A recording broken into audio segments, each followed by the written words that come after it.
Hello po mga bossing, it's me again, Anthony from PSII. So in this video po, I will teach you on how to input your code, no? So very easy lang po. Be sure na naka-power on lang yung ating mga receiver. So kung base man siya all over, so be sure lang na connected tayo dun sa tamang serial number kung saan ipapasok natin yung code. Okay? So for example, na ako sa communication, as of now, connected ako dito sa serial number na 247.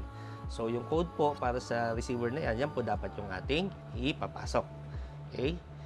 So, punta tayo dun sa pinakababa, no? Just scroll down dun sa inyong main page, no? Then, may makikita tayo dyang device activation. So, dito sa device activation, makikita po natin kung saan tayong serial number currently connected, no? So, dapat po yung code para dyan ang ita-type natin dito. Okay, so i-type lang po natin dyan yung iti-text sa inyo or isi-send nyo sa inyong code. So I have here my code. Okay, so by the way, hindi na po kasama ang serial number. Yung code lang po, no? Okay. Then paste ko dito. Or on your side, ita-type ninyo manually, no? And then just hit activate or activation. So, yun po. After a few seconds, magiging activated na po yung ating STEC na GPS or receiver. So, pwede nyo pong ma-check.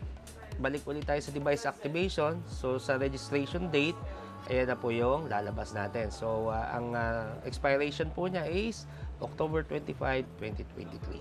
Alright? So, yun lang po. Thank you very much for watching.